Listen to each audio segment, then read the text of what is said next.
Whoo-wee. We got J Tuck in the building.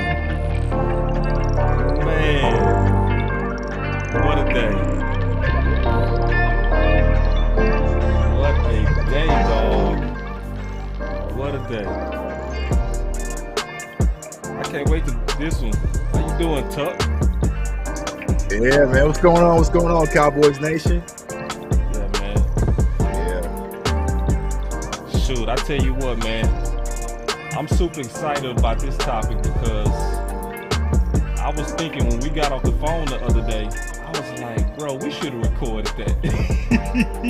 Right. Nice. Yeah, man, but it was good, bro. It was some good sauce coming from the homie. And so we go talk. Just to let everybody know, man. We go talk about obviously some training camp stuff. We go show that training camp stuff. We go talk about some of these updates. But then we go get into that sauce, man. We go get into the sauce of what we here for. So Tuck, should we tell him? Should we tell him now? Or should we just? Let's hold it. Let's let that beat build. Let that beat build. All right, let's let the beat build, big dog. We'll do that. We'll do that. Yeah, man. I think you're right. I think that's how to play. Let's get them likes up. Let's get them likes. Get them shares up. Okay, yeah, no doubt, man.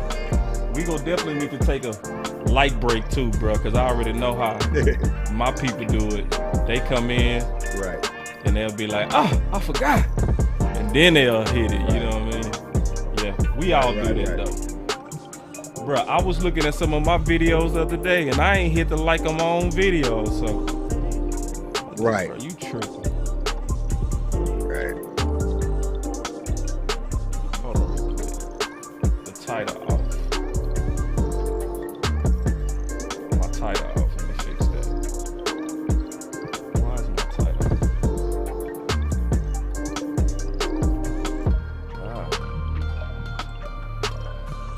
off? Y'all be patient, man. I might have to pay the old intro. It is the old title. Alright, I'm gonna fix that. I'm gonna have to play the old intro, y'all. I need a little bit more time. I'll be patient, man.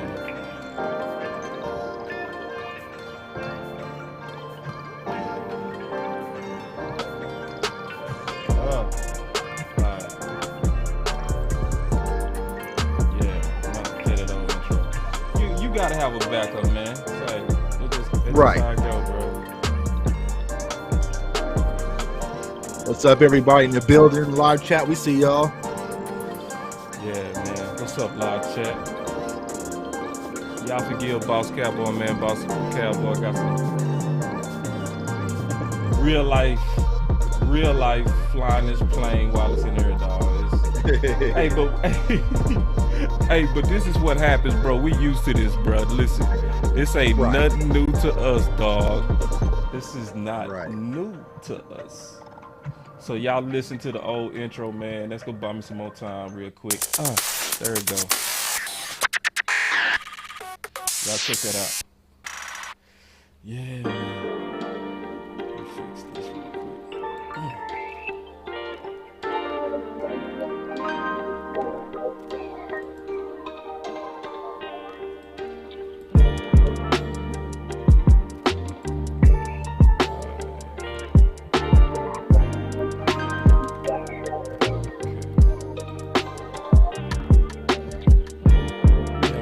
Show this thumbnail so everybody know. So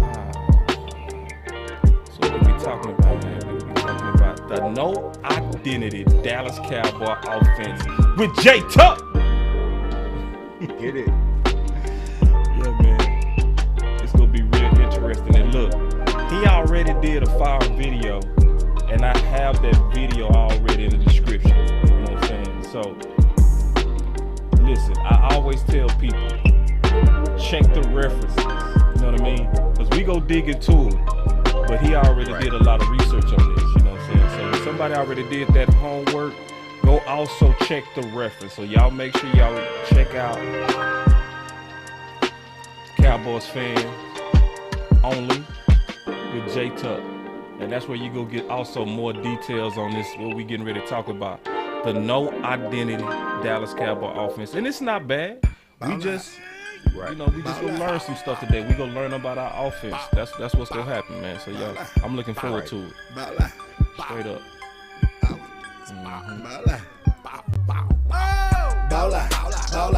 Me and my hitters go all out. Ball out. We about to take them all out. Ball out. Me and my hitters go all out. Me and my hitters go all out. We about to take them all out. Ball out. Me and my hitters go all out. Ball out. We about to take them all out. Ball out. Me and my hitters go all out. Me and my hitters go all out. We about to take them all out. Dropping by the mall out. Come deliver mail on y'all route. Show them what it's all about. Just get called out. Fall out. Me and my clique, we don't fall out. Me and my chick, we don't fall out. We minding our business, keep y'all out. Right. Break up, get up quick, then we hit licks till it's all out.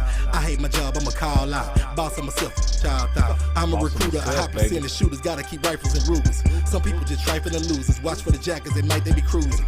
I can put together. A.R. Kinston Yetter. My hitters be tougher than leather. Can't nobody do it better. Glock 9 with the elephant. Step in with my best friend. Best friend Smith and West End. If you miss 6, still catch me. Ball out. Stall out. Pulling up outside the y'all house. Empty till we all out. I got the juice and I'm crazy. If you not a killer, don't say. Hit squad ain't nothing to play with. Undertaker and a grave dig. Best man like Tate Diggs. When you in the paint, gotta play big. Hitters ignorant like cavemen. Went from good fellas to lame men. Ball out. Me and my hitters go all out. Shout out, ball out. Get called out. Ball out. Me and my hitters go all out. Ball out. We about to take them all out. Ball out. Me and my hitters go all out. Me and my hitters go all out. We about to take them all out. Ball out. Me and my hitters go all out. Ball out. We about to take them all out. Ball out. Me and my hitters go all out. Me and my hitters go all out. We about to take them all out. All right, here we go. Yeah. All right, so we waiting on the OC, man. That's why we got that. We got that little old box sitting right there, man. OC coming in there. But yeah, man, real quick, man. What's going on, J Tuck, man? What we talking about? Not much, today, man. What's going on, balls? What's going on, Cowboys Nation? But hey, before we start, bro, I gotta salute you and the OC, man, for reaching that 4,000 milestone on YouTube, man. I'm super proud of y'all. Y'all put out great work, great education, educating our community, man. So we talk, outside of this, man, but I want to give you your flowers once again on live on cam, man. Congrats to you guys and keep climbing, bro, because we changing the culture out here. We the new media. Oh, man, I appreciate it, big dog. Yeah, I appreciate it. Absolutely, man. Hitting 4K, because you right there, you getting ready to hit 4K too, right? We getting close. We about 100 away. Yeah. Oh, yeah. So that's going to be a wrap. Yeah. So 100 away. Yeah. When you think you go hit that 4K, like in another week or two? We're going to hit that before season start. That's our goal over here on CFO Sports. So yeah, man. Well, you definitely grinding for it, bro. And, we both know the grind. For facts. So real quick, man, I want to special shout out today to my boy Scott, man. I think he had a fantastic day, bro. Got a chance to finally hear one of the YouTubers who started from the underground, and now, to hear his voice, I was like, wait, did I just hear what I think I just heard, big dog? Let's talk about that for a second. Right. Man. It looked like we lagging just good, a little man. bit. It looked like we lagging just a little bit. It's a lag, but it's lagging. okay. So y'all gonna have to do with the voices, man, because the video looked like it's a little bit off. But hey, let's just rock. But yeah, what was you gonna say about Sky? Yeah, man, it's big. I've spoken frequently about it on my channel. Like, Sky was the person who reached out to me and motivated me to start. Like, he was always on me. And to see Sky come from group chats to Twitter to having his own show to A to Z to now being a voice inside the Dallas Cowboys locker room, in the media, man, it's just big. And like my guy Vart said, when one wins, we all wins, man. So it was like, you ever had someone like from your hood or from your city make it like on the radio or something? Like that's what it felt like when I heard Sky ask that question to Mike McCarthy about the special team. It was like, man, we finally here, we finally on. So salute to Skywalker, man. Couldn't happen to a better dude, and I know it's only up from here. Yeah, he said it was his first question. I was like, yeah, first of many. You know what I'm saying? Right. And and that's the right dude, man. You need people who know how to navigate through the politics of actually being what I call in King's Landing. You gotta have the right guy in there, man. He the right guy.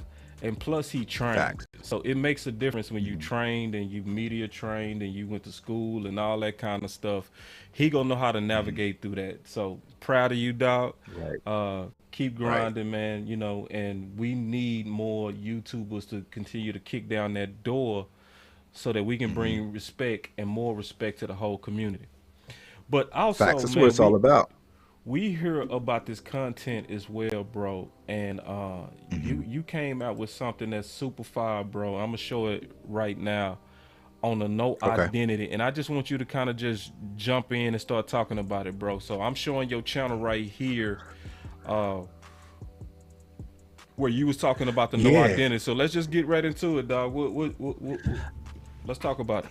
Yeah, man. So like I woke up on Saturday morning, like at 2 a.m. and my gears would start turning because I've always had this question, boss, like what is the identity of the Dallas Cowboys offense? And I feel like we currently don't have one, right? So I recently started researching, the West Coast offense, the Gulf Coast offense, which Mike McCarthy had in Green Bay, right? So I started watching some film back when McCarthy was in Green Bay. And I was like, well, this ain't it. You know what I'm saying? This ain't what we running currently here in Dallas. The concepts were different. The language looked different. The reads looked different. Everything looked different. So I X'd that out. Then, I always had this idea it was a Scott Linehan, Jason Garrett passed on to Kellen Moore. So I started digging back into some old Cowboys footage and I was like, this isn't it either. So it's like, what are we really running? Like, what is the scheme? What is the philosophy when it comes to the Dallas Cowboys? And then something hit me. Go look and see what Kellen used to do when he played in Boise. And once I started researching, I realized it's not Mike McCarthy, it's not Jason Garrett, it's not Scott Linehan, it's Chris Peterson's philosophy, who was the coach at Boise back in 2008 to 2011 when Kellen Moore was the quarterback. And the further I researched, the further I dug, they talked about a no identity offense, just picking spots from a variations of the read option, the spread offense, taking what they like, and really didn't have an identity. And once I started really breaking down his philosophy, it really carried over to what we see currently here in Dallas. And I was like, that's it. So it opened up a lot of eyes and answered a lot of things for Cowboys fans offensively. Yeah, it definitely answered a lot of things in terms of Cowboy fans. So I think I fixed it. I think I fixed it a little bit. I think I had too many graphics going on. But anyway, let me go back to what he's talking about. All right. And I'm going to show it. I also put this link in the description. So, so this is the breakdown of the article right here, where he was talking about the Boise State offense. And then Keystone with the super chat, he said, we need John Kitna in Dallas. Yeah, I definitely think John Kitna would help. But I also think when you dig into what Jay Tuck is talking about with this no identity, I'm not even sure if it's John Kitna would even fit what they got going on. What they're doing. Yeah, and because I really want us to try our best to break this down, bro, because if we can get the nation to understand this, I think we go understand why even certain receivers and all that kind of stuff don't fit. So let me read this, which is from the article, and then me and you will go back and forth on it. So this was from that article, and y'all just listen to this. So starting with the highlight, it say, we run plays. We don't have an offense. It makes it difficult to defend. Yeah. And so check this out. Starting from the highlights. And y'all can check out the whole article, but I'm just trying to sum it up and get to the main point so me and Tuck can kind of go. It's a lot. It's a lot. It's a lot of research. Yeah. So me and Tuck was talking for a while about this. So we gonna try to slow it down. So coordinators pride themselves on establishing identities. It's what we do, is a common mantra among the coaching profession. Urban Meyer at Florida has his spread option. Chip Kelly at Oregon has his QB run game. Steve Sarkisian at Washington has his pro-style offense that he developed at USC. Y'all check this out. Well, apparently, Boise was the Seinfeld of college football. Their lack of identity is their identity. Oh, my God. Yep. When I read that, I said, it was probably like 4 a.m., bro, and I sat up in my chair and like, all right, here we go. We're on to something, Tuck. We on to something. Like Cowboys Nation. Yeah, we are on to something, and that makes sense because when you hear Kellen talk, he always talks about, based off of what the defense, what the looks are. And so it answered a lot of questions that we be sitting back on having on game day, like why we aren't running this as frequent. What the Cowboys and Kellen Moore is really trying to do is, instead of being great at 1 or 2 things, they just want to be good at 5 to 6 to 7 things. And it really, that's the identity of our offense, man. And so once I started reading that article, digging into some interviews with Chris Peterson at Boise, I even went back and watched Kellen Moore when he was at Boise. I'm like, yes, this is where it stems from. And I actually had a few friends of mine who played back in that time with Kellen Moore at Boise. So I called them that morning, probably like 9 a.m. and it's like, hey, tell me if I'm on the right path. And they're like, Tuck, you absolutely are. That was our philosophy. And they told me when Kellen was the quarterback in Boise, he was always cerebral, drawing up plays, remixing things. That was what he was known for. And we see that carried over to the NFL and to the Dallas Cowboys today. Man, it show. So listen, Tuck, because I already know sometimes when you creating content, it's hard to listen to content. So I'm not sure if you checked this out from one of my previous shows, but I want you to listen to this. Then we go read a couple of things and we go dissect this for the nation, big dog. So listen to this real quick. He's a viable option because he's always in the right spot. He's doing the right things. The offense doesn't center around anybody. Dak goes to the open guy. And yo, the offense. See, Jay Tuck, what he came on this article, bro. This article is from 2010, dog. 2010. That's how much research my homie did to identify why we have the philosophy we have. Listen to this again. The offense doesn't center around anybody. Dak goes oh my God to the open guy, and Dalton. Yeah, this is exactly what Tuck just said. This offense doesn't center around anybody. It doesn't. Right. And so where that really stems from is the coach at Boise. He said, like, they didn't get the 5-star athletes, right? They pride themselves on getting the guys that didn't get the big opportunities, right? So they wanted to build an offense that includes everybody, right? Right. And that was the focal point when it came to their offense. And here we are in Dallas. And so it explains a lot.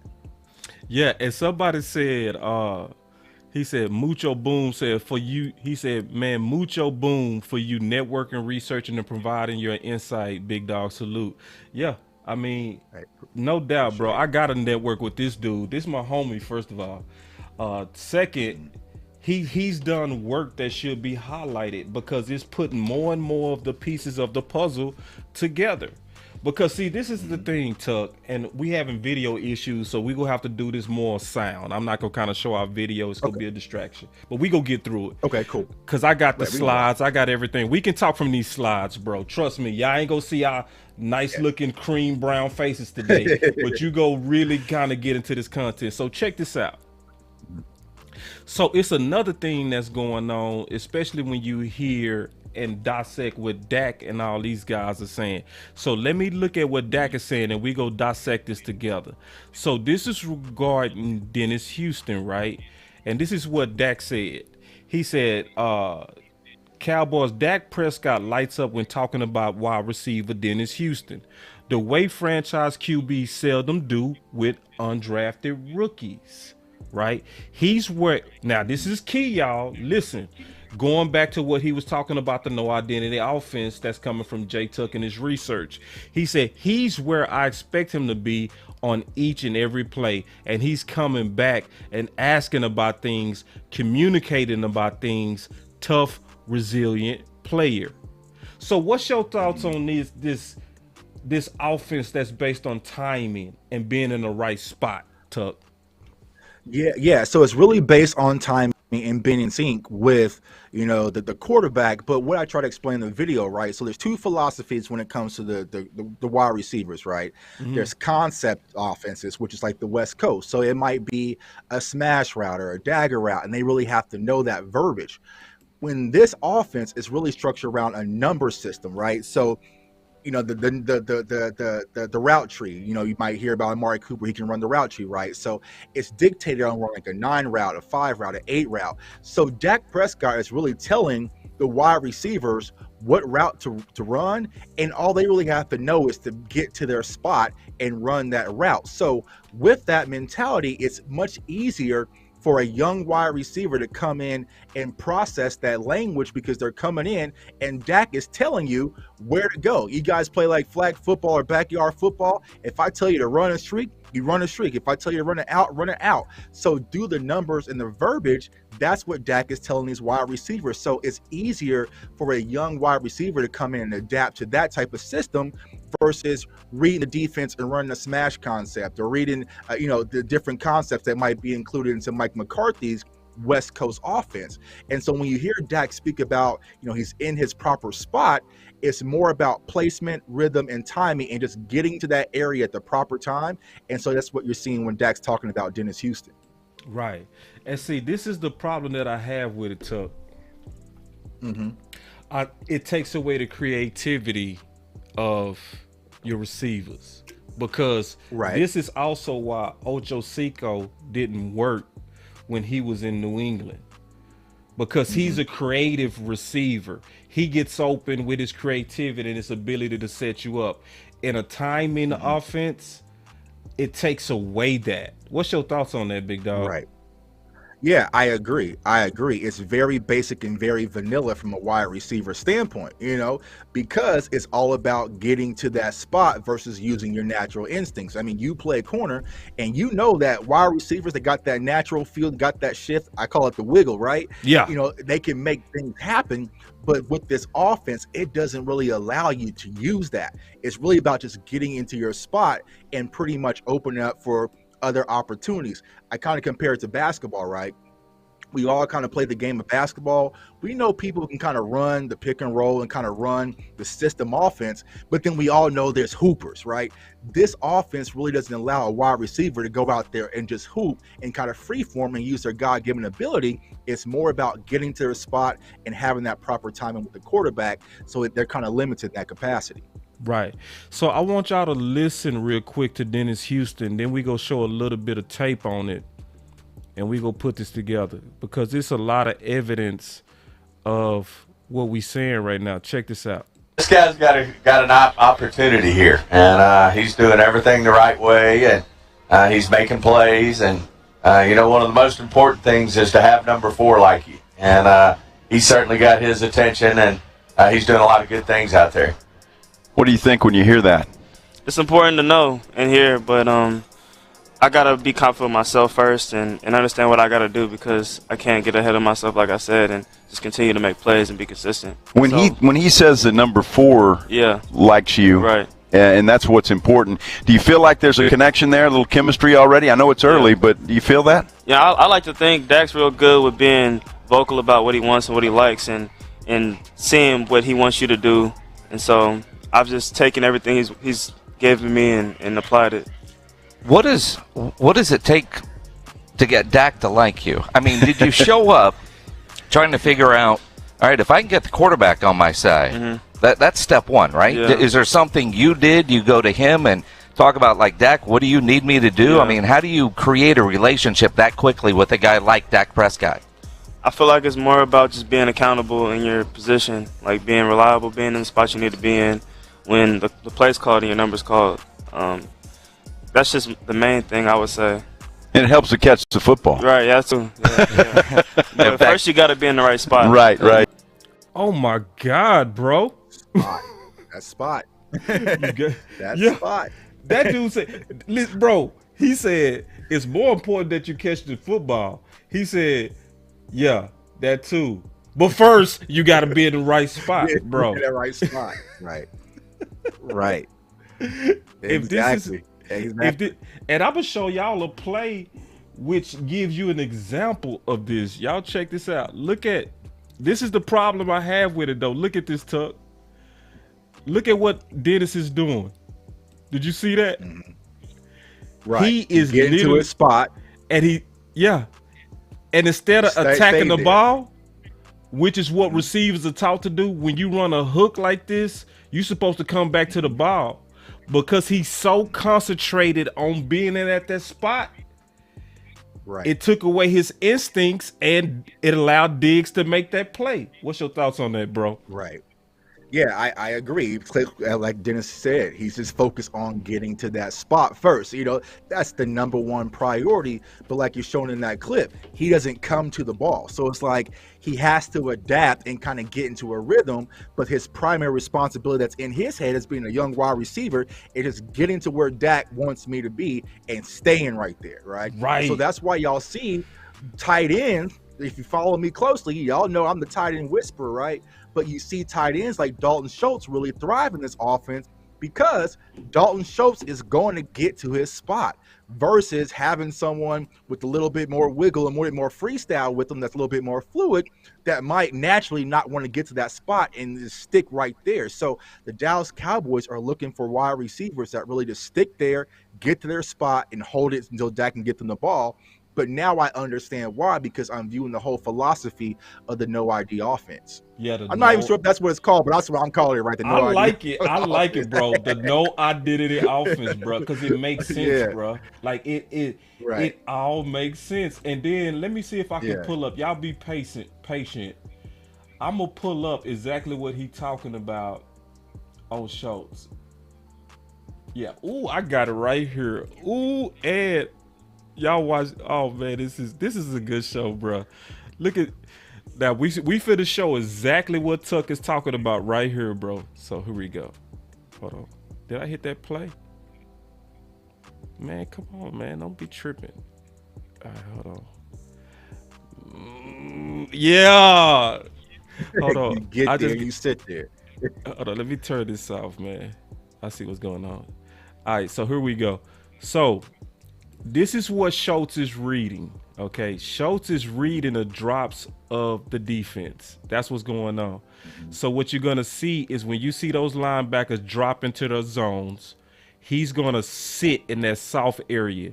This is exactly what Tuck was talking about when he was talking about Schultz is one of the best at getting to his spot. It's also easier for Schultz because that's a shorter area, a shorter space, and he's going against athletes that don't close as well. You know what I mean?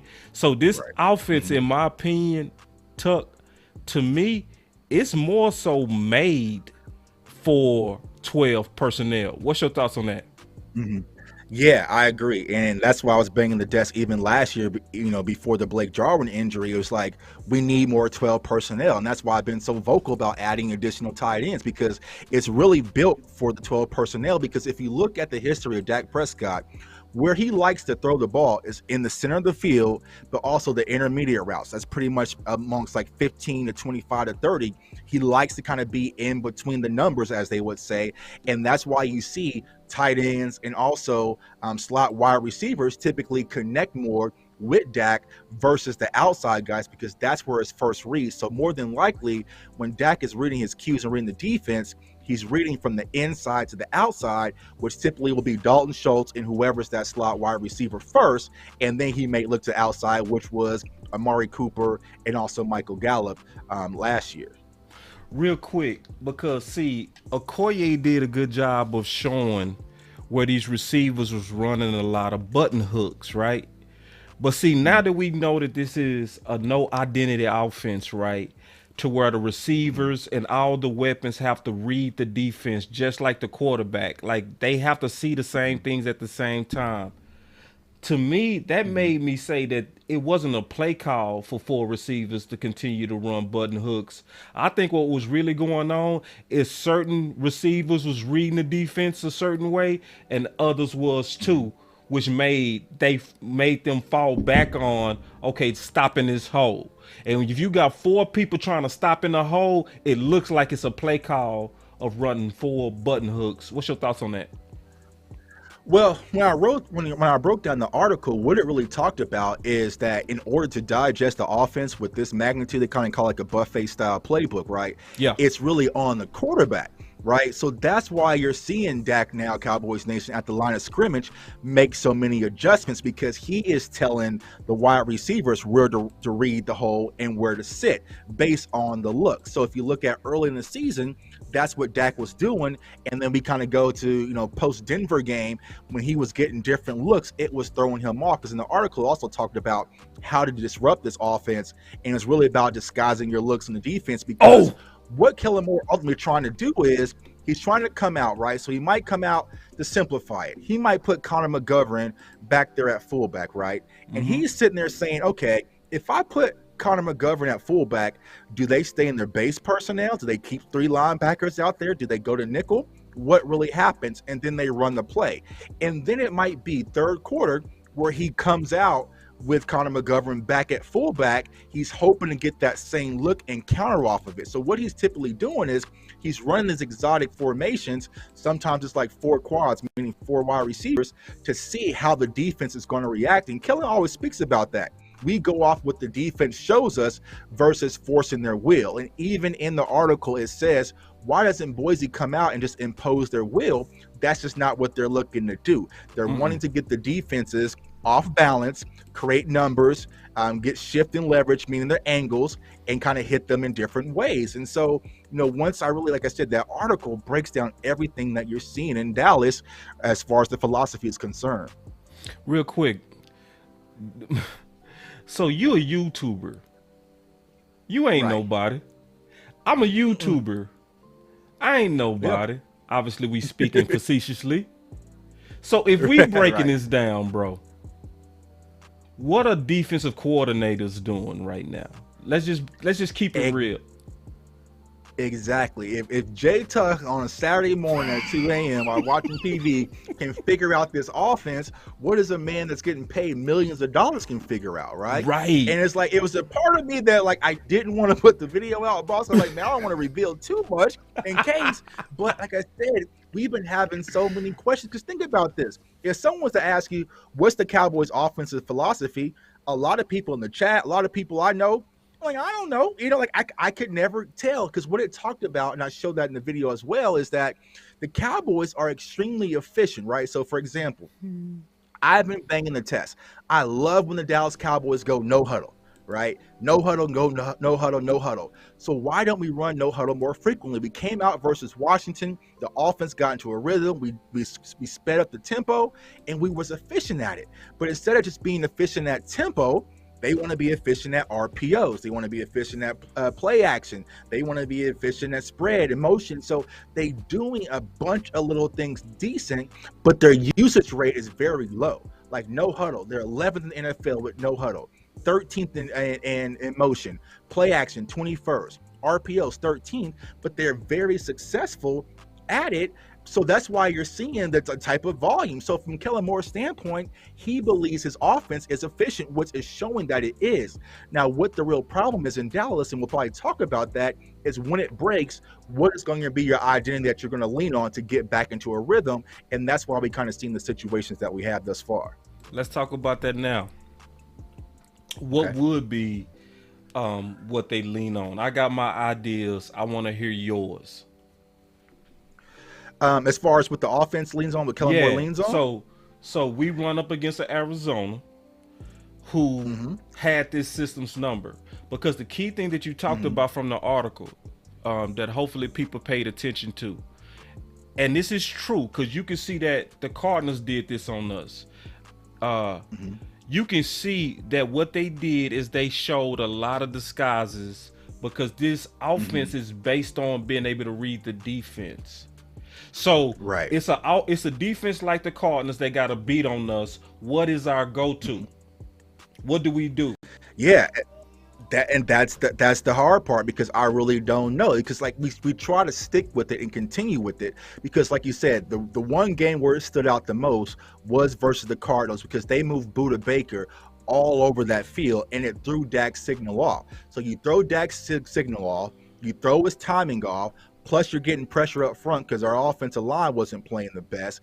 It really disrupted the flow. So going back to what Boss was talking about, the wide receivers trying to get to their spot and stick there.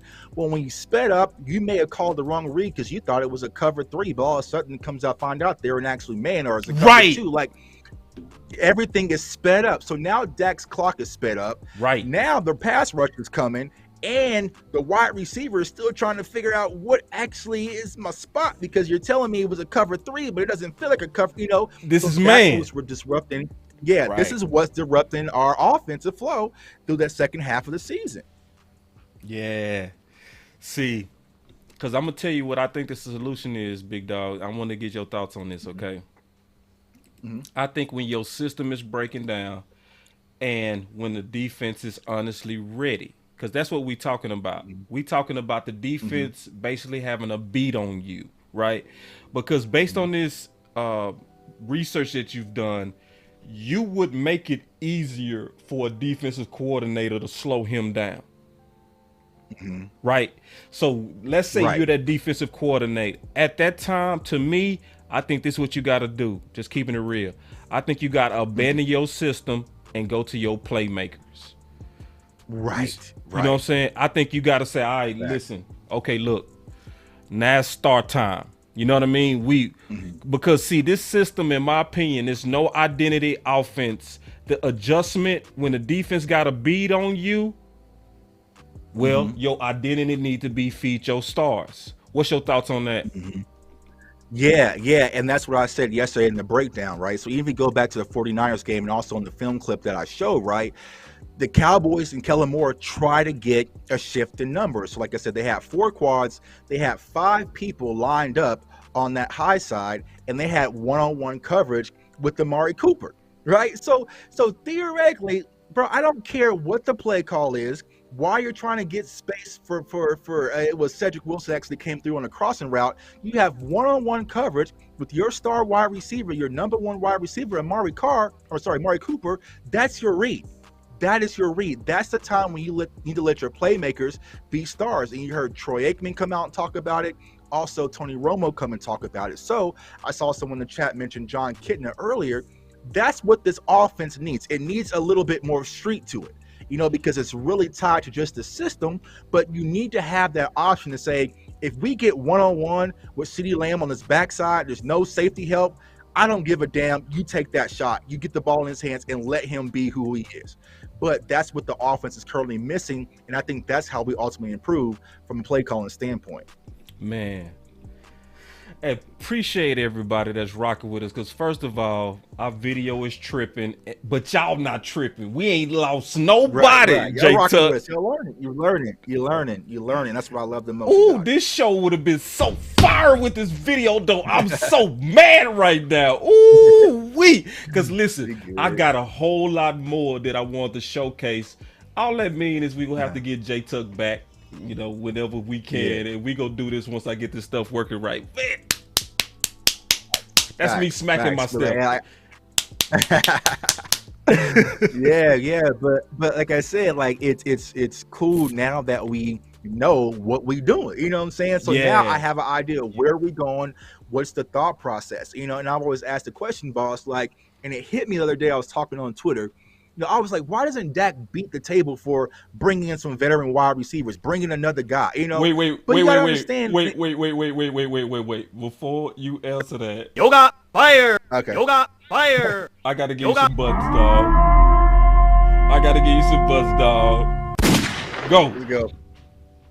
Yeah, and so I thought about it. The reason why Dak doesn't beat the table to bring in another veteran wide receiver and he can go with these unproven guys, because Dak was one of them. He relates to them. He remembers coming in as a 4th round draft pick, being on the 4th of the depth chart, possibly 5th, and working his way up to the top of the food chain. So Dennis Houston, TJ Vasher, Simi Fioco, they can look at Dak and he can relate to them because he was in their shoe when he came in at 2016. So he instills confidence. You go back to one of the connections that I thought about when it came to Dak Prescott, like there's a Jalen Guyton. Back when we had Jalen Guyton, you heard conversations about Dak, and Jalen Guyton was tight at the hip, right? Because he relates to that. So he doesn't think that you need this big, high-profile wide receiver to make things happen. He believes that these players, given the opportunity, can step up and make the same movement in their career just like he did. And then you connect that with Kellen Moore, who was the same situation. An unproven guy who really didn't get too many, five-star recruits and different looks. He came into this offense and got the Boise State offense booming, averaging 37 points a game. They on a 50-game win. Like, everything was booming. So it's kind of like this identity of our offense. It's like, hey, we can go out there with unproven guys and they can step up and answer the bell. I'm the quarterback. I did it. Our offensive coordinator, he did it. And I believe in you guys. And so that really explains the mindset going in Dallas. I got a different theory. I got a different theory, bro. Right. I want to hear your thoughts on it. But before we get into that theory, man, I'm reading these comments. Y'all not finna do me and Tuck like y'all think y'all are. Y'all really think it's gonna be 126 people watching and y'all gonna have only 61 likes? No, sir. No, sir. Y'all gotta get them likes up, dog. Yeah, y'all getting this on Undisputed? Y'all getting this type of content on ESPN? No way. No way. Y'all get this on the NFL Network? Not at all. No way, dog. And this is the deal. And see, I already know, Tuck, because I do this. They just be forgetting. Because every time I remind them, it shoot up. Like, we get 60 likes all at once. Yeah. So here we go. They be needing reminders. That's all it is. But, hey, man. Right, yeah. They locked in. Yeah, they locked in. All right, here we go. This is the theory that I have on what you just said, bro. Okay. On Dak Prescott. I think this is the deal, in my opinion, with Dak Prescott having an affinity for these young guys. It's almost, don't laugh, Tuck. But it's almost the reason why you're getting a lot of men who starting to choose to go outside the country to try to find a lady. They want to go to a place to where they can mold the woman, for lack of better words, away from westernized thinking. You know what I'm saying? And so with these young guys, they not like Amari, who always depended on his athleticism and his route running to win. This system is saying, we need you to be in the right spots to win. We want to be like New England. You see what I'm saying? So when you go get somebody like Dennis Houston, this is why you get him talking like he was talking. Well, Dak communicates what he wants. The most important thing is being in the right spot. Like, what's your thoughts on that? Yeah, I agree. You add Dennis Houston, but also tossing our third-round pick, Jalen Tolbert. Like, he's a kind of a quiet personality that's just going to come out there, blue collar, and do what he's told. Versus having someone like a Q, who's been around the NFL, who's been, as one of the top route runners in the NFL. Like, he's going to have some input to be like, I could do a little bit more than go stand in this spot. But it looks like for what the Cowboys are trying to do, they want you to go there, do your assignment, stand in that spot, and don't say anything back to me, to push back. So, Yeah. And see, Dennis Houston said, Dennis Houston is bought in. And so, listen, this is also why I understand now why Kellen Moore was saying stuff like this. Listen. You always have to be careful of trying to narrow the focus for the quarterback into one particular guy. We feel fortunate to have other guys. Hey, they all want the ball. You always have to be careful of trying to narrow the focus for the quarterback into one particular guy. We feel fortunate to have other guys. Hey, they all want the ball. Kellen, Jory Upson with USA Today. Last year you talked a lot about pick your poison. We have all these receivers. Do you expect CD to be a featured receiver in a way that none of your guys were last year because of the options you have? And what would that look like? I think naturally, obviously, he's a really, really talented receiver. I think naturally he's going to get a lot of targets. We got to utilize him, put him in different positions. I think that stuff will naturally play itself out. I don't think that's much of a hidden thing. But our other guys, I think, will have great opportunities to rise to the occasion. and as those opportunities rise for those guys, it'll allow them to play in some different positions as well. And so CD's ready. He's ready to take whatever he needs, and so we'll certainly utilize it that way. Just to follow up on that, did you feel like your ball distribution was what you wanted it to be last year? Obviously, an initial target on a play might not be where the play ends up going, but when you look back at the season, what did you think? There's always little things that you want to improve on. I think certainly from a ball distribution. I don't think you ever want to throw it in the QB's head. I think by telling him to throw it to a certain guy. Distribution. I don't think you ever want to throw it in the QB's head. I think by telling him to throw it to a certain guy. Distribution. I don't think you ever want to throw it in the QB's head. I think by telling him to throw it to a. See, this is the problem with this, dog. This is the problem that I have with this. One of these was referring to. Now this is crazy.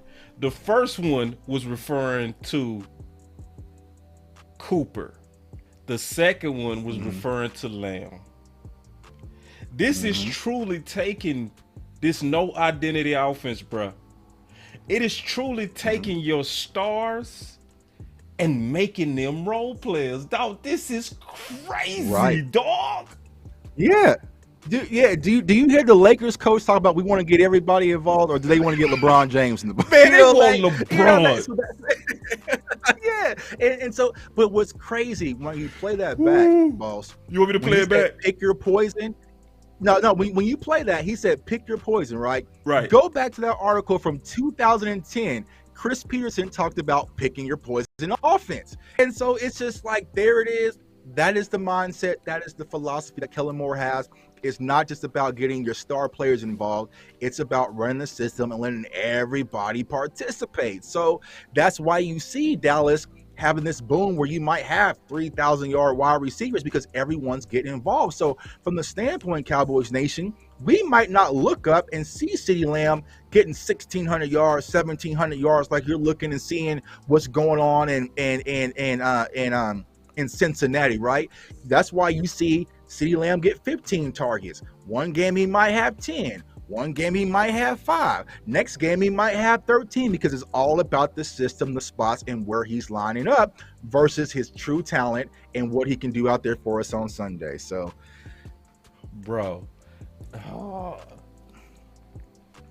Yeah. And this is also why you see But now we understand why. Exactly. And this is why. Yeah. Hold on real quick. Let me hit this button real quick. With this no identity offense, this is why you see stuff like Zeke being a lead blocker. Yeah. Ain't no way. Exactly. Ain't no way Zeke should be no lead blocker in nobody's system, bro. I'm sorry. I don't care if he can block. No, bruh. Go get McGovern. Go get somebody else. You don't take the $40 million or whatever he's worth and have him running into people as like he's Moose Johnson. Now this offense, I get it, Kellen. I get it. And see, and this is the philosophy, and I get it. At Boise State, me and Tuck finna break it down to you. At Boise State, they didn't have the best athletes. So they had to beat you with their minds and their systems and trickery and deception. So he thinking, I can do the same thing in the league, and the league want to do it because Stephen Jones can be cheap with this system. What's your thoughts on that? Oh, yeah, it fits Stephen Jones' narrative, too, because, we can just simply plug in a guy and they can pick up on this offense. So why you see this grab Tavon Austin, all of a sudden he has an uptick, right? And then you bring in Randall Cobb, and then he has an uptick with his production. Then you plug in Cedric Wilson, then he had, so when they talk about Dak gets wide receivers paid, that's partially true. Dak gets wide receivers paid, but also Kellen Moore, because people are getting opportunities to do things they wouldn't normally be featured in other offenses. Right. And, and so I think this offense get the role players paid, dog. Get the role players paid, get the role players played, and get the stars leveraged on. Yeah, You know what I'm yeah, saying? and that's why this comment is so important. That's why T.O., Dez, and Coop gone. I 100% agree. All right, so Right. listen, I want to just turn the page just real quick, just a little bit to today. Some couple of things I want to highlight at practice and get your thoughts on it, and then we can get out of here.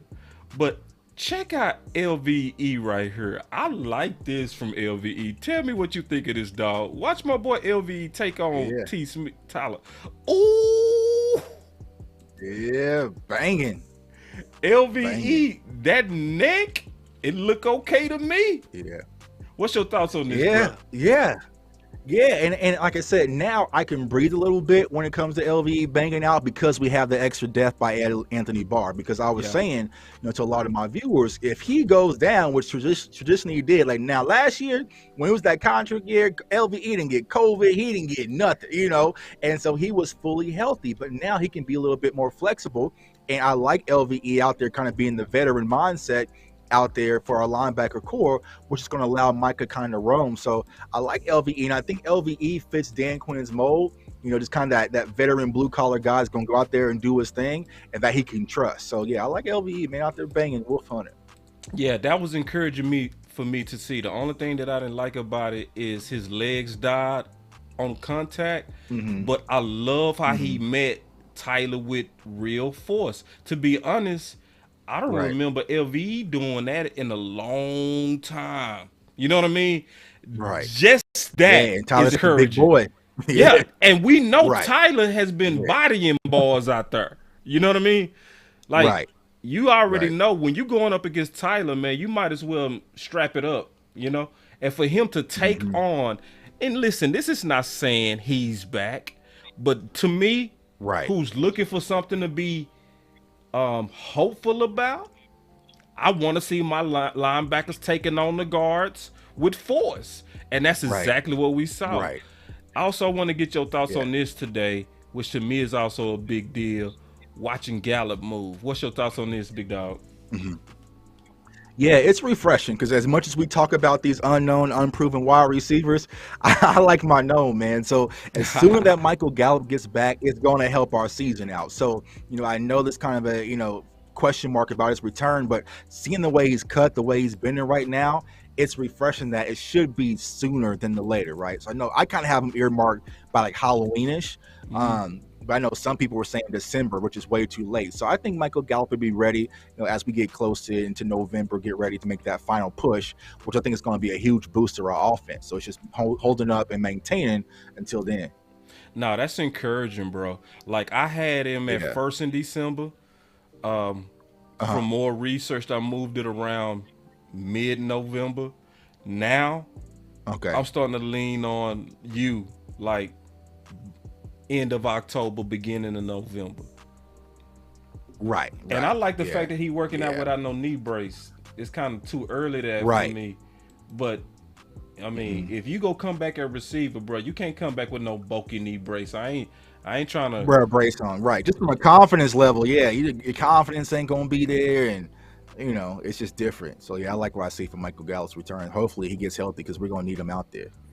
It's another thing I want to highlight real quick, and then we'll finish talking about that no identity offense. And I'm so sorry about this lag, y'all. I don't know where this came from. Likely I gotta probably clean off my computer. I probably got just too many files. My computer running maybe a little bit slow right now. Working too hard. Yeah, I've been loading it with too many videos. But what I also like, bro, just keeping it real, I love how Zeke been practicing. I've been watching him, bro. He is finishing so good. This is going to go directly into them games. What's your thoughts, bro? Yeah, it is. And I try to remind people this because I was out there covering Oxnard last year. Zeke was looking incredible. Like, Zeke was off to a great start, and people don't understand this until the PCL injury happened. And so his burst was there, his cuts was there, the patience was there. Like, Zeke looked in shape last year, and I'm seeing that kind of same sentiments when it comes to Zeke this year. It's all about health. He really just played on one leg last year, and it was so obvious if you go back and watch the film post that Vikings game. he was afraid to really cut and put pressure on there, but he had to warrior out just for our offense to kind of stay afloat because we do need him in pass pro. So I like what I see from Zeke. I think Zeke's going to have a great season, him and Tony Pollard. Now, here's what we got to go back to. We're about to transition back to Kellen, right? Just think about what we saw last year, boss. Very first game versus Tampa, we was pass heavy. Then we came out, right, week 2, the run game was booming versus the Chargers, right? And so we thought after that, the run game is back. We, put on run the damn ball hat, salute to my guy Westbrook, and then it just disappeared. And so, but that's going back to the no identity, So now it really makes sense, man. But I feel like the Cowboys are going to have to get the ground game moving, and not only just running the ball, but being more creative in the run game. But yeah, I like what I see from Zeke and Pollard. Yeah, somebody else that I'm getting my crow ready for is Turbin. You know what I'm saying? Because I'm being honest, bro. Listen, I'm not gonna fake the funk, bro. I wasn't really buying Turbin, bro. Just because how many players in the NFL are 5'9", 130? Obviously, I'm exaggerating. You know what I'm saying? But how many players of his size actually make it in the NFL? I don't care about their speed. I wasn't trusting in my mind, and I'm just keeping it real that the Dallas Cowboys was going to be one of the first teams ever to learn how to use a weapon that small. You know what I mean? I don't know. But I got encouraged today when I saw him hitting them corners. What's your thoughts?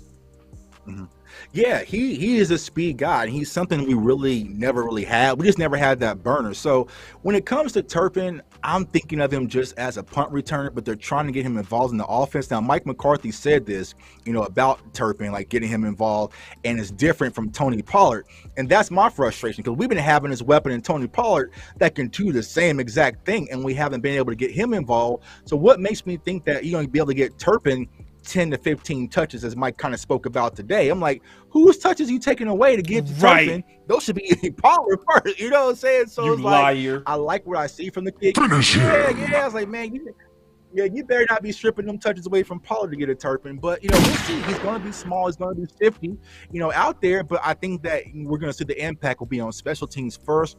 Might be a few gadget plays that Kellen tosses out there, But I did say this. If you come out in 11 personnel, right, and you have, CeeDee Lamb, you have Jalen Tolbert, and you do have Turpin, and then you have Tony Pollard in the backfield, like that can put some stress on a defense, because theoretically you got 4 wide / a wide receiver. So you can really get creative with that to see how the defense is going to match up, because all right, boom, you come out, you line up in your nickel, you might have your guy in Turpin that can really stretch the field, get up the seams really quick. But then also, who's going to cover Tony Pollard in case you want to run it, or you might want to flanker him out in the backfield as well and get the ball in his hands. So he gets this opportunity to be a little bit creative, but he's going to have to really prove it, once we get into preseason. I want to see him in live action. See, you sound like me, Tuck. You sound like me on that. I got to see it in pass, dog. You know what I'm saying? Yeah, man.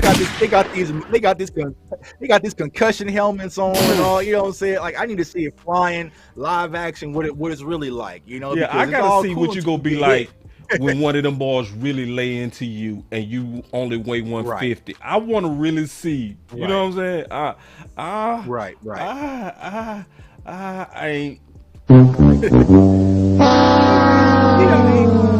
I'm hopeful. But it's exciting. It's exciting. Just to think about what it could possibly turn into. Yeah. But like I said, Cowboys Nation, pump your brakes, because he might get out there and get jammed by his throat, and it might be a wrap. So right.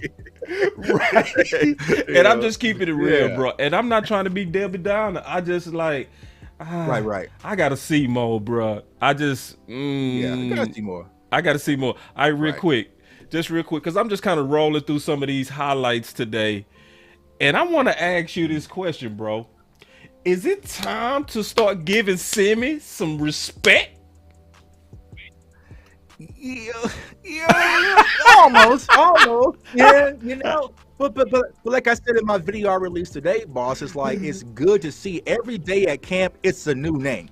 Noah Brown's getting off to a great start. You're hearing about Dennis Houston. TJ Vasher got off to an early start. Now you're seeing Simi Fioco, right? So it's good to see that names are starting to step up.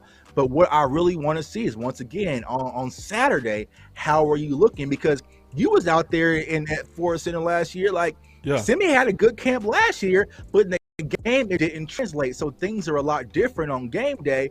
I just want to see it go to that next level with Simi. But thus far, I like what I saw from him, especially today at camp. Yeah. I think it's at least time to start talking about him. All right. That's all I'm gonna say. Right. He's doing enough to start at least kind of being a part of the conversation. I'm not saying he should move up, but I will say that I'm seeing him try to stack good days, and I'm happy for that, because this is the truth. This is the bona fide truth, Tuck, and everybody else that's listening. Bro, this is proof that competition and real competition is good for everybody. I'm so happy right now, because everybody know I've been on Kellen Moore head, but I am so happy right now that they promoted Dennis Houston to the number one, not the number one, to first team, because that made Simi hungry. That made Noah hungry. And they saying, I'd be damned if this dude finna take my spot and I've been here. You know what I mean? This new dude is not, and you seeing those guys work for it. Shout out to Kellen Moore. Shout out to Mike McCarthy for really, truly this time having some competition. What's your thoughts on that? Yeah, and competition brings out the best. And you go back to last year, that's what we had defensively. It was open competition. There was only like 3 spots that was solidified. It was open for everybody, so everyone had to scrap. So you saw the emergence of Anthony Brown take a leap, right? You saw Jordan Lewis take a leap, because you were talking about Kelvin Joseph and Nashawn Wright. Like, everything was brand new, and they had a brand new coordinator in Dan Quinn who they needed to impress. I think when you're looking at the wide receiver core, like, there's open opportunity for someone, actually 2 people, to really emerge and be a star for the Dallas Cowboys as a wide receiver. And there's no price you can really put on that for getting that opportunity. So it might be Simi, it might be Noah Brown, it might be Vasher, it might be somebody, but I am confident that somebody's going to step up and snatch it. And we're going to be out there week 1 versus Tampa saying, look at so-and-so, he's going crazy right now, because it's going to be an open opportunity for you to shine for the biggest team in all of sports and be that wide receiver in a system that's going to involve you too. So it's like, all right, let's go. Right. You know? Hey, real quick, man. You're going to get your looks. Hey, real quick. They say, I know you know this, Tuck, that the most important thing is audio. This show is proving that, because we lost a soul, and we showed our faces since the first 5 seconds, dog. So we appreciate y'all. They know us by now. Yeah, they know us by now. We rocking like we're on a podcast right now. I like that. Hey, I want to go real quick to the no identity Dallas Cowboy offense and kind of get your thoughts on the pros as well as the cons. And let's start with the cons and then end with the pros. Matter of fact, I started off. All right. Okay. I started off, and then you could take it, when I throw that oop to you. So, okay. With this no identity offense, this is, I'm gonna start with the bad things. First, it's an offense that's, to me, not ready for the big moments in the big games. It's also an offense that, I'm going to steal this from Romo, initially go give you good results.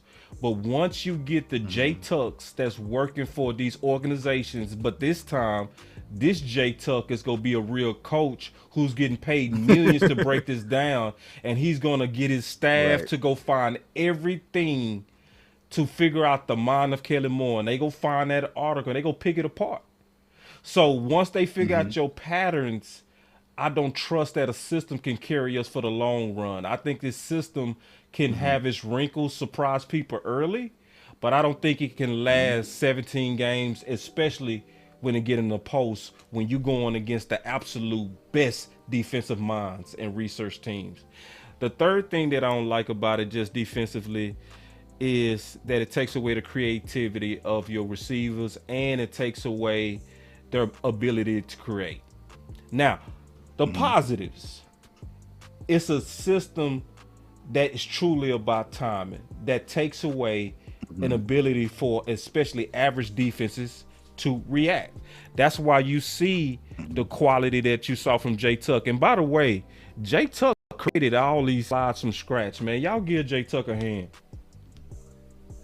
Appreciate it. At 5 a.m., man. This dude woke, man, that slide is dope, bro. Like, you could have just put this together just simple. Bro, I just want y'all to recognize the work that boys put in this community, bro. Y'all need to give my boy another hand, please. Just please. Like, for real. Appreciate it. Like, for real. The boy deserve it, bro. Look at this slide. It's not only...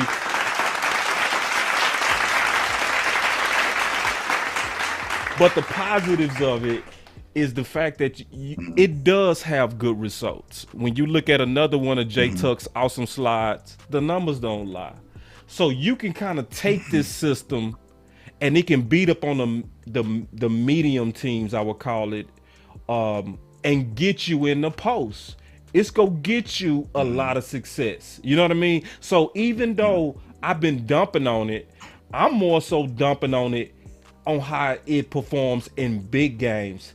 I do trust this system to get us to the dance. So those are the pros as well as the cons that I see on this system. And it's the last big pro that I see about it. It's just one tweak away from being the absolute unstoppable system. It's one tweak away. If he don't stay so rigid to where, what's up, Law? I see Law in the building. He throwing up the yoga flames. So what's up? What's up, man?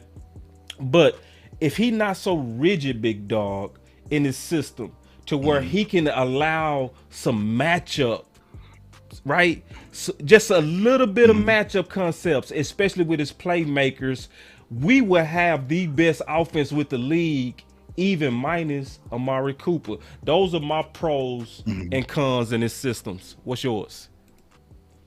Yeah, so I'll start with the con. I think one of my biggest cons is letting the defense dictate what we do that game, right? So if they want to take something away, specifically the run game, they know how to provide that look to take away the run game and get you out of what you're comfortable doing. So that is one of my cons.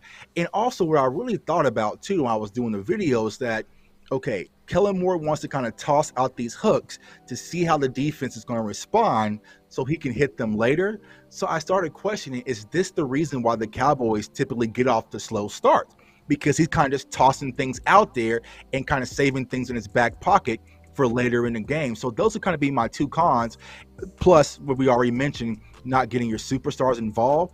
But the pros that I love the most about it is, one, it's extremely efficient. You know, we do a bunch of things well. We don't have just one great thing that we do, right? We do a bunch of things well. And looking how this offense and this team is currently designed, I think it's going to give opportunities for the Jalen Toberts, for the Semi Noah Browns to really step up and have an impact. So I like what I see. But like you said, boss, there has to be some type of, some type of adjustment with them. And it's coming from what Mike McCarthy did with the West Coast offense. He took the West Coast offense and adjusted it to the Gulf Coast. He's add a little bit more flavor on the backside, right? That's what Mike McCarthy did to develop his offense. That's what Kellen Moore needs. Because when you look at the film, there's a lot of great opportunity for our stars to make plays. If you get, like I say, I'm here in Kansas City. If you get Tyreek Hill one-on-one, on a cornerback, bro, I don't care what's the play call. Pat Mahomes is taking his guy over that guy, and I feel like that's what Dak needs. That's what Kellen Moore needs. It's just, I'm taking my guy right here. You look at CeeDee Lamb and you see what he's doing right there. I'm taking that. If you get one-on-one coverage and you're going to get cooked, right? So it just needs that extra thing when it comes to his offense.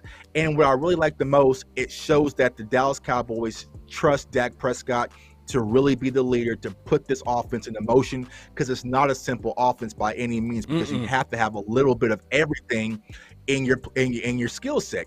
You got to be able to run the RPO. You got to be able to do the play action. You got to be able to move outside the pocket. You got to be able to be an orchestrator at the line of scrimmage. You got to be able to digest defense. So there's a lot of things that you have to do. So it shows how much the Dallas Cowboys really believe in Dak Prescott to put this type of offense on his plate.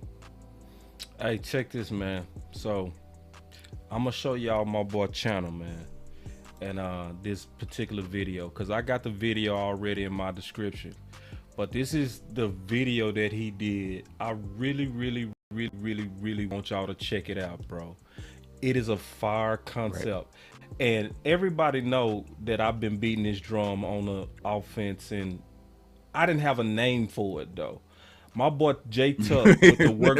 Right. I didn't have a name. I'm just keeping it real, dog. I didn't have a name. Yeah, we know you did. But now I have a name for it. This is the no identity offense, bro. It's perfect. It perfectly makes sense. And thank you, bro. Like, listen, I want y'all to really understand. This dude was up at 3 in the morning. Hold on, let me get my boy. Hold on real quick. Hold on, I gotta do this. Yoga fire. I gotta get my boy some flames. I want y'all to understand, my dog was up at 3 in the morning. He wasn't kicking his dog. He wasn't hitting the gym. This dude was at 3 in the morning researching and couldn't sleep because he was trying to figure out the future of the Dallas Cowboys. My. So I'm fully endorsing this video. I want us to do this again, maybe in about a week, where I can fix this, and maybe not this, but we'll just do this again, and we'll go into more concepts, because I had a whole lot more videos that I want to show. But tell them about your channel, tell them about the no identity video, real quick.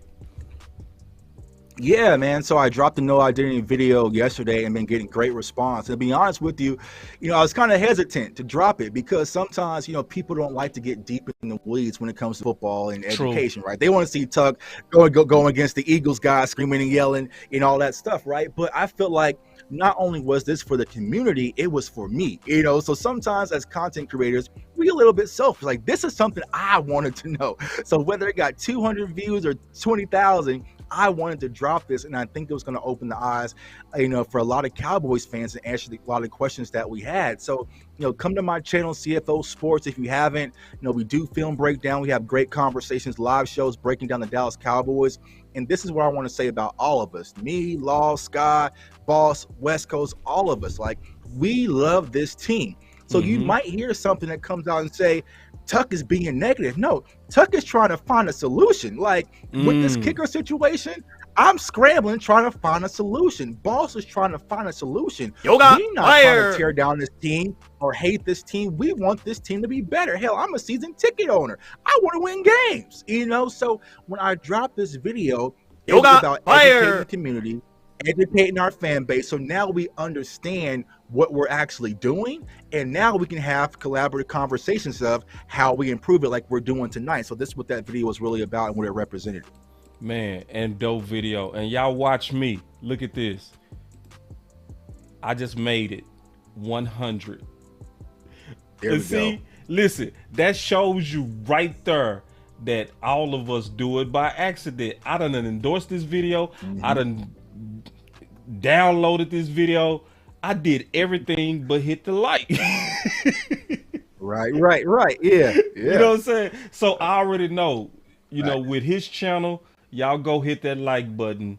And then with my channel, hit that like button. Because you can see, obviously, I like this video, but I gotta hit that like. Because when I hit that like and I made it 100, then that helps YouTube say, hey, a lot of people are liking this. We need to recommend this video to more Cowboy fans. This is the type of video that you don't even just like. I'm going to take it a step further.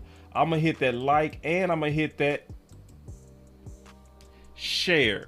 And I'm going to take it an even step further. I'm going to walk y'all all the way through the process of helping good ideas grow. Watch this. Appreciate y'all. Appreciate it. It's what it's all about. It's educating the community, so we can have these conversations. And so, I've always taught in my community on CFO Sports, like, I want you guys to be able to talk ball. I want you guys to understand, what's an A gap, what's a B gap, what's a route tree, what's a cover 3, what's a cover 4, right? Because media is growing, like, that's where I'm at. Like, when I watch YouTubes, I want to watch entertainment, but I also want to be educated and learn something. That's why I'm constantly on it. So I want you to be able to take away something with every video that I watch. And boss, I know you the same way. Oh yeah. A lot of people don't understand their time, the commitment. Like I said, I found an article way from 2010. I had to dig that damn deep, right? But like, once I started going, it's like, this is what I wanted to do to help the nation, and I had to roll up my sleeves. So salute to everyone in the community that does incredible work educating our fan base, because we're not like them others who just sit in our basement and yell. We actually try to find solutions. Yeah. So I just showed you how easy it is to grow. Tuck and myself. Y'all saw it. I hit that like and I hit that share as I was doing the show. So you telling me everybody can't do that, bro? All 180 people that's watching can't do that, right? Because if we all get in the habit of doing that and listen, I'm not saying do that on every show. Do that on shows that is registering and with truth, with facts, that's gonna help this team win. Because when you combine the voice of J Tuck and the voice of Boss Cowboy Sports, and we combine and we collab, and everybody that's listening to these channels actually take action, like, bruh, I want y'all to really understand, and this is why this is such a big deal. I want y'all to really understand the days of YouTubers not having a voice and reach are over. The days of us not being able to really get those ideas out there, they're over. You can be like any one of us and help get to the decision makers and have a conversation that can mess around and lead to us winning a championship. So that's why I want to show his channel, hitting that like, hitting that share, because that's what it's about. What's your thoughts, dog, before we get out of here? Yeah, exactly. I mean, go back to just what happened a few days ago. Anthony Barr. How many videos have we dropped in this community about adding Anthony Barr? Oh my God. So they're aware. It levels up. You might not think your voice matters, but trust me, Cowboys Nation, your voice matters. I am here because I felt like my voice mattered. Way back when I was just a guy on Twitter, I saw the power of the community, how one tweet I can send can cause a ripple effect. So I took that and applied it to my channel, and I was able to create different opportunities for myself, and others are doing the same. So this is what it's all about. I'm all about the community first and helping us first, and like I said, we all been trying to win that 6th ring, but we're trying to put our best ideas together. We may not all agree, but I always respect everyone's opinion because everyone's seen it from a different angle. All right, and I definitely want to say, man, good job. I love your research. Appreciate it. Fantastic work. I'm glad we got a chance to collab on this, man, and really talk good ball. And I could tell from the chat that a lot of the fans really appreciate the work that you put in on the no identity offense and that late night that had you wake up with a fire video that morning. So we all appreciate it, big dog. So yeah, man, I always want to say, man, here at Boss Cowboy Sports, and I'm gonna add J Tuck to it, we never want to be devoted, because devoted is one of the most disloyal things you could ever be.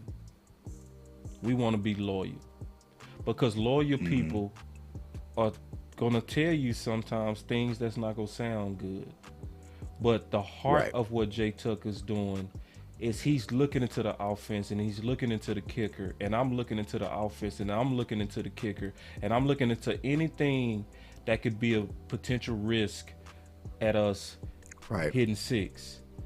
And so when you hear things like this is a no identity offense, he is not trolling. He's not trying to make himself seem like he's smarter than Jerry, Kellen, Steven, Will McClay. He is really just saying this is what this is. This is truly a no identity offense. And the last thing I'm gonna say is this: how many people go make points and then show you the reference? The reference where it clearly says their lack of identity is their identity. So yeah, man, I just really appreciate your work on this, dog. I can't wait till the next time, man. Until that, y'all stay up. It's Boss Cowboy Sports. Peace.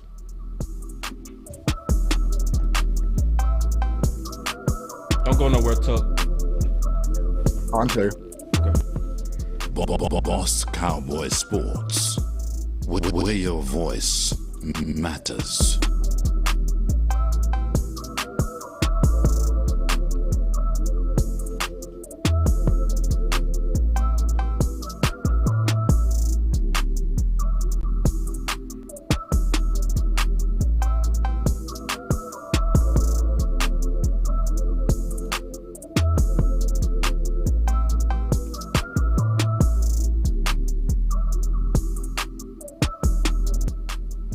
Boss Cowboy Sports.